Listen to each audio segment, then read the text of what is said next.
said it's heavy. Chevy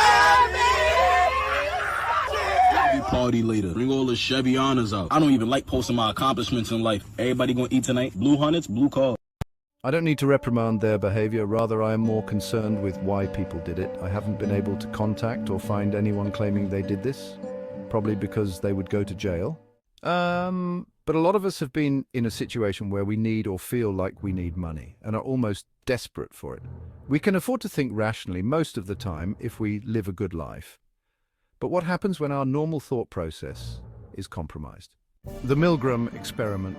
It may seem strange that I present an experiment regarding obedience as a possible reason people went through with this fraud, but that is only due to the rigid understanding of authority figures.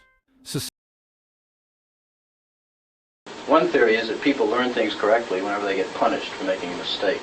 40 years later, Milgram's infamous experiment, obedience, is still taught in classrooms around the world. Society can be our authority, and obeying what our society informs us to do, what we should do in stressful situations, almost demands compliance.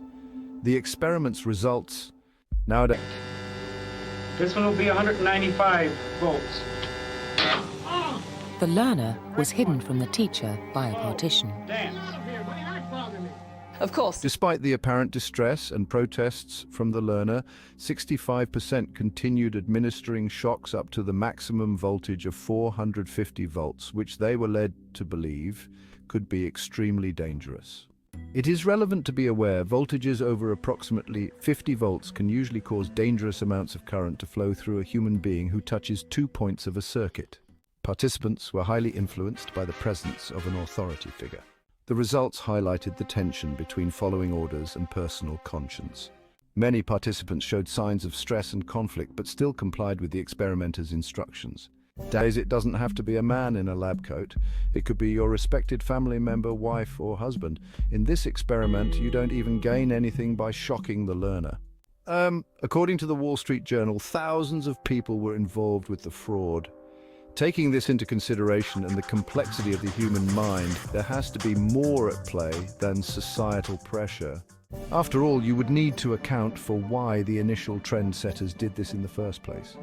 That is why I will reference another paper, The Potential Gain and the Instant Gratification. The Marshmallow Test, specifically its subsequent research, has explored how environmental factors such as socioeconomic status and family stability can influence the ability to delay gratification.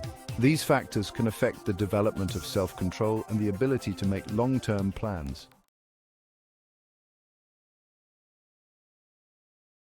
Dan Ariely's experiment. He and his colleagues examined what people do with found money. In one experiment, participants found either a large sum of money or a smaller amount in different scenarios. The researchers then observed whether participants returned the money or kept it.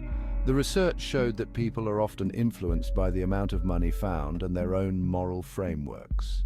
For example, when the amount of money was substantial, participants were more likely to keep it. The studies also revealed that factors such as the context of finding the money affected people's decisions.